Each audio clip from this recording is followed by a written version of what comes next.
Today I'm going to show you how to make a rich mocha 5-spice cake. This moist and delicious recipe is rich in flavor and your family will love it.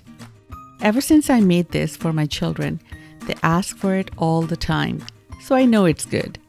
It might also be the caffeine and chocolate, but I'll never know. And I don't care. Hello, I'm Masala Mama. Thanks so much for watching this video.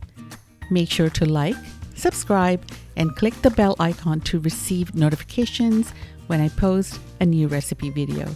Chalo, let's go.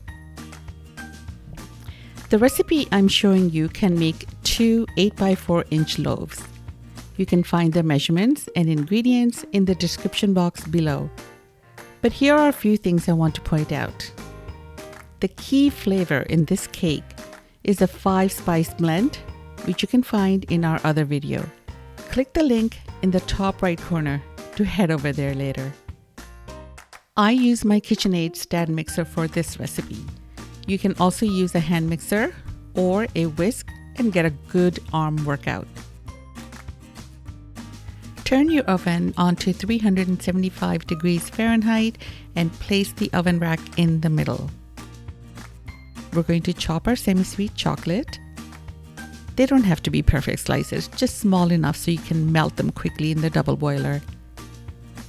If you don't have baking chocolate, you can substitute semi-sweet chocolate chips, but just know that the chips have less cocoa butter and can make a slight difference to the final taste, but it can be used.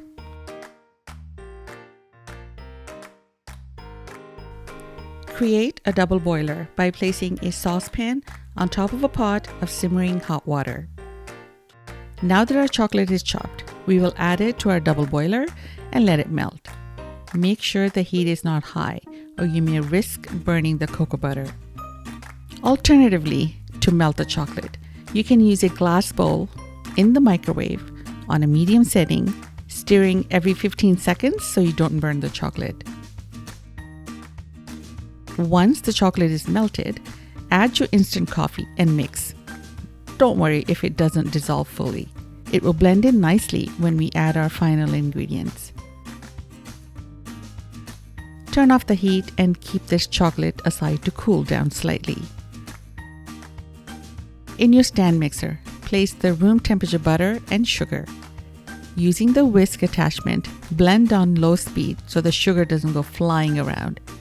Sugar should not be airborne. Increase the speed once the butter and sugar have combined. Beat until you get to a creamy consistency, about 2 to 3 minutes on medium speed. Make sure to stop every once in a while to wipe down the sides of the bowl so you don't miss even a bit of the ingredients. Now add your eggs one at a time.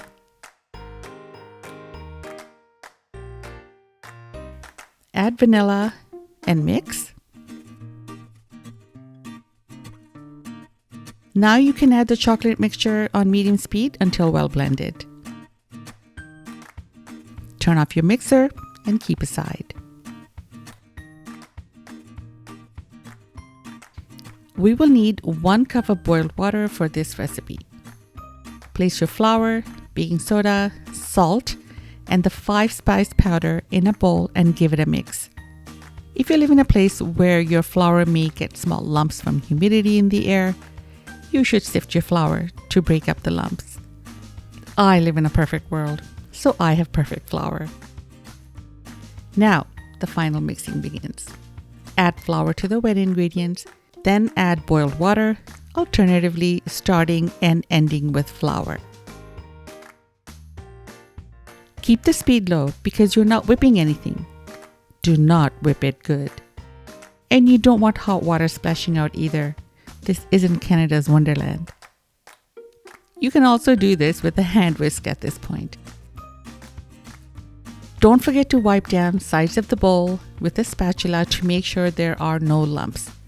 But make sure to only do this when the mixer is stopped. We want you to come out with as many fingers as you came in with. Your batter will be thin. Once your mix is ready, we prepare the cake pans. I like to use pan spray to moisten the bottom of the pan so my parchment paper can stick to it. I also leave extra edges to the parchment paper as it makes it easier to lift the cake out once it's baked and cooled. Pour your batter into the prepared pans and tap the pan lightly to break up any air bubbles.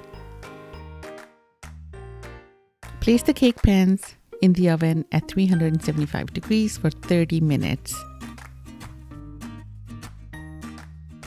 Reduce the heat to 325 and bake for another 20 minutes until a fork or a cake tester inserted in the middle comes out clean.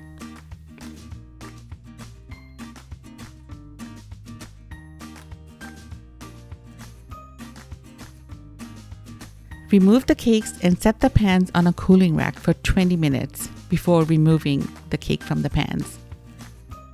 By now, your family and the next door neighbor will be in the kitchen waiting for the cake. Share thy cake with thy neighbor is what I always say. Although this cake does not need any formal decoration, we will sprinkle lightly with icing sugar because it looks pretty. Wow, I love how this cake looks. So moist, it smells divine. The 5-spice aroma is quite unique and the taste is phenomenal. Enjoy this with your favorite tea or coffee and remember to eat as much as you like. I really hope you enjoyed this video. Let me know how your cake turns out and leave any questions in the comments below. We do read them. Your support means a lot, so don't forget to subscribe to my channel, like this video, and share with your friends and family. Until next time, Masala Mama out.